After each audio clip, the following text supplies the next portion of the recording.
क्या एमका के लिए डीआरडीओ अभी एक नया स्टेल्थ एंटी रेडिएशन मिसाइल को बना रहा है? क्या भारत में अभी रफाल के विंग्स मैन्युफैक्चर किए जाने वाले हैं? और क्या इंडियन एयरफोर्स का नेबो यूएम रडार चाइना के J-20 या J-35 जैसे स्टेल्थ फाइटर को डिटेक्ट कर सकता है? आज की वीडियो में हम ऐसे ही कुछ इंटरेस्टिंग अपडेट्स के बारे में बात करने वाले हैं।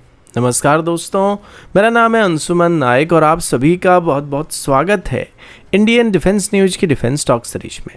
तो चलिए देर न करते हुए आज की वीडियो शुरू करते हैं।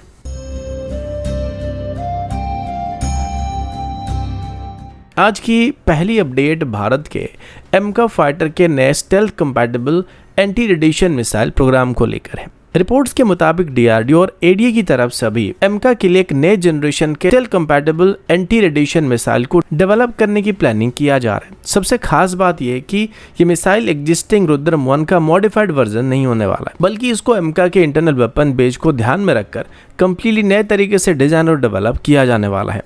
दोस्तों, कुछ दिन पहले एक रिपोर्ट सामने आया था कि रुद्रम 1 मिसाइल एमका के इंटरनल वेपन स्टेशन में फिट नहीं हो सकता है।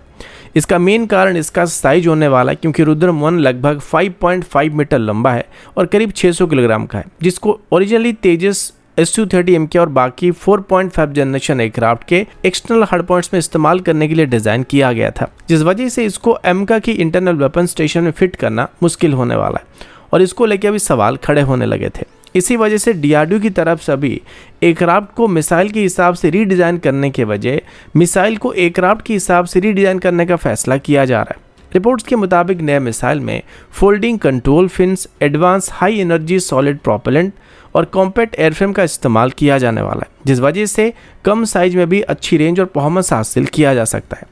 सबसे खास बात यह कि ये पूरी तरीके से नया मिसाइल नहीं होने वाला है। इसमें डीआरडीओ के रुद्रम प्रोग्राम से proven passive homing Sikar, signal processing system और थ्रेट आइडेंटिफिकेशन टेक्नोलॉजी को ही नए कॉम्पैक्ट मिसाइल में इंटीग्रेट करने की प्लानिंग किया जा रहा है, जो कि एमका को suppression of enemy air defence mission में काफ़ी मदद करने वाला है। क्योंकि करंट कन्फिगरेशन में अगर रुद्रम सीरीज की मिसाइल को एमका के इंटरनल वेपन स्टेशन में फिट करना संभव नहीं होता है, तो उनको एक्सटर्नली कैरी करना पड़ेगा, जिससे एयरक्राफ्ट का स्टेल्थ प्रोफाइल कॉम्प्रोमाइज हो जाएगा।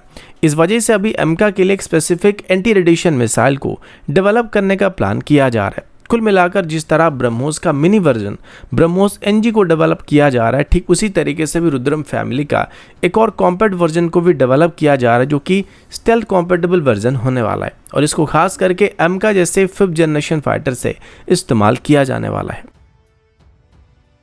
अगला अपडेट डसॉल्ट एविएशन के रफाल फाइटर और इसके मेक इन इंडिया प्रोग्राम को लेकर है। दोस्तों, भारत में रफाल फाइटर एयरक्राफ्ट को लेकर अभी एक और बहुत बड़ी अपडेट सामने आई है। रिपोर्ट्स के मुताबिक डसॉल्ट एविएशन अभी सिर्फ रफाल के फ्यूजलाज ही नहीं, बल्कि उसके विंग्स की मैन्युफैक्चरिंग को भी भारत में शुरू करना चाहता है। यानी फ्यूचर में भारत रफाल के सबसे कॉम्प्लेक्स स्ट्रक्चरल कंपोनेंट को बनाने वाले गिने चुने देशों के लिस्ट में शामिल हो सकता है। कुछ समय पहले डसॉल्ट एविएशन और टाटा एडवांस सिस्टम लिमिटेड यानी TASL के बीच एक एग्रीमेंट को साइन किया गया था, जिसके तहत भारत में रफाल के front fuselage, centre fuselage, rear fuselage और रियर फ्यूजलाज के लैटरल सेल को मैन्युफैक्चर किया जाने वाला था और आमतौर पर इनको एयरक्राफ्ट के सबसे इंपॉर्टेंट स्ट्रक्चर में से एक माना जाता है।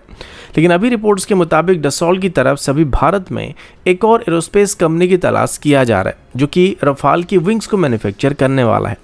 दोस्तों, फाइटर एयरक्राफ्ट की विंग्स बनाना कोई आसान काम नहीं होता है। इसमें एरोस्पेस ग्रेड के एल्यूमिनियम, टाइटेनियम और एडवांस कंपोजिट मेटल का इस्तेमाल किया जाता है। साथ ही विंग्स को हाईजी मैन्यूवर्स, सुपरसोनिक स्पीड और कई साल तक ऑपरेशनल स्ट्रेस को हैंडल करना पड़ता है और उसी हिसाब से इनको डिजाइन करना पड़ता है। इस वजह से इसके लिए बहुत advance machining, precision assembly control और स्ट्रिक्ट क्वालिटी स्टैंडर्ड को मीट करने की जरूरत पड़ जाती है। अगर भारत में रफाल की विंग्स की मैन्युफैक्चरिंग शुरू हो जाता है, तो देश का एरोस्पेस मैन्युफैक्चरिंग इकोसिस्टम और भी मजबूत हो सकता है। साथ ही मेक इन इंडिया इनिशिएटिव को भी एक बड़ा बूस्ट मिल सकता है। रिपोर्ट्स के मुताबिक इंडियन एयरफोर्स फ्यूचर में रफाल डील में भी 40% से लेकर 60% के आसपास इंडिजिनस कंटेंट का डिमांड कर रहा है।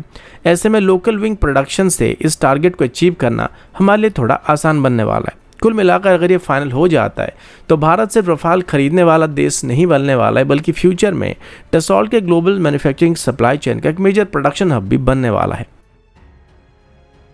अगला अपडेट इंडियन एयरफोर्स के नेबो यूएम एंटी स्टेल्थ रडार और चाइना के J-35 स्टेल्थ फाइटर जेट को लेकर है। दोस्तों, इंडियन एयरफोर्स की तरफ से रिसेंटली इंडक्ट किए गए रशियन ओरिजिन नेबो यूएम VHF रडार अभी एक बार फिर से चर्चा में चल रहा है। इसका वजह है चाइना का नया 5th generation J-35 stealth fighter jet.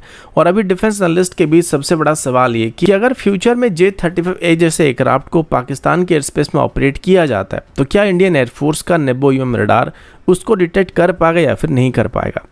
दोस्तों, नेबो यूएम कोई नॉर्मल रडार नहीं है, ये एक वेरी हाई फ्रीक्वेंसी यानी VHF बैंड में ऑपरेट करने वाला रडार है और इसका इंस्ट्रूमेंटेड डिटेक्शन रेंज लगभग 600 किलोमीटर के आसपास बताया जाता है।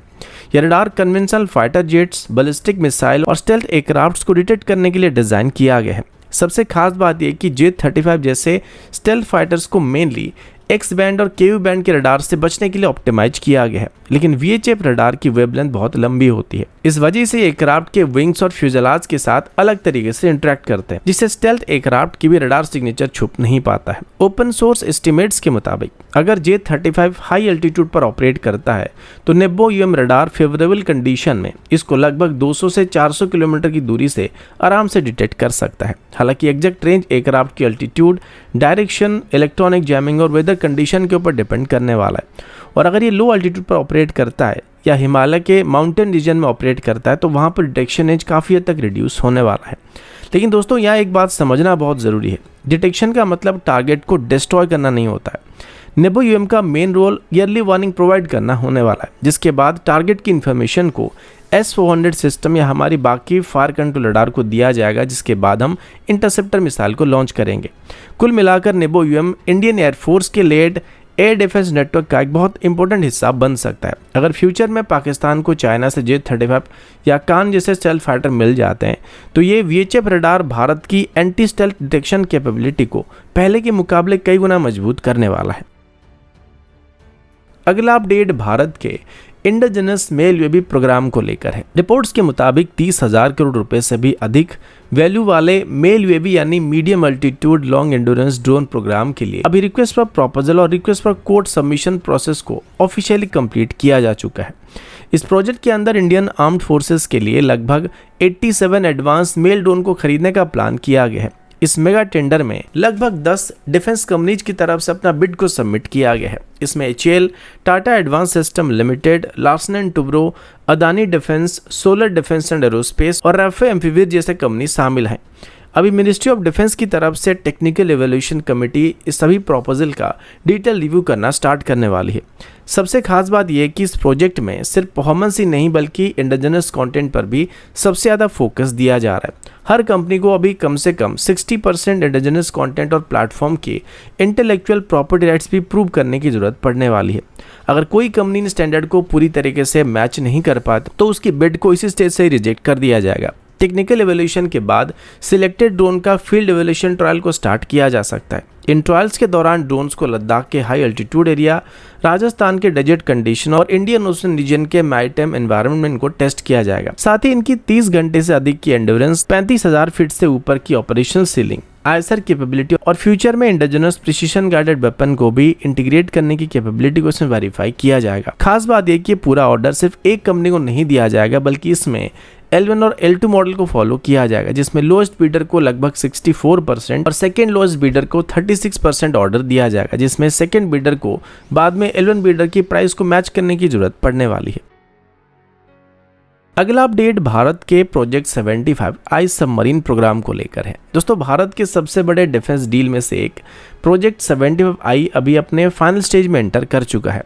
रिपोर्ट्स के मुताबिक लगभग 70,000 करोड़ से 80,000 करोड़ रुपए का ये सबमरीन डील जर्मनी की company Thyssen group marine system और Mazagon dock ship builder limited के बीच फाइनल होने के काफी करीब पहुंच चुका है। अब ये government appointed technical evolution group की तरफ से इस प्रपोजल को रिव्यू किया जा रहा है। इसके बाद कैबिनेट कमेटी ऑन सिक्योरिटी यानी CCS की फाइनल अप्रूवल मिलते ही इस डील पर ऑफिशियल सिग्नेचर किया जा सकता है। इस प्रोजेक्ट के अंदर अभी इंडियन नेवी के लिए 6 एडवांस कन्वेंशनल सबमरीन भारत में टेक्नोलॉजी ट्रांसफर के साथ मैन्युफैक्चर किए जाएंगे। सबसे खास बात सिर्फ सबमरीन खरीदना नहीं बल्कि जर्मनी से मिलने वाली एडवांस सबमरीन डिजाइन और मैन्युफैक्चरिंग टेक्नोलॉजी होने वाली है। इस वजह से गवर्नमेंट खास तौर पर ये इवैल्यूएट कर रही है कि लॉन्ग टर्म में भारत को कितना टेक्नोलॉजी बेनिफिट मिलने वाला है। कॉन्ट्रैक्ट साइन होने के तुरंत बाद मजगांव डॉक लिमिटेड में स्टील कटिंग पर काम शुरू कर दिया जाएगा, जिसके बाद पहली सबमरीन को लगभग 2032 और 33 के बीच इंडियन नेवी को डिलीवर किया जाएगा, जबकि बाकी 5 सबमरीन को हर एक साल के अंतर में इंडियन नेवी को डिलीवर किया जाएगा।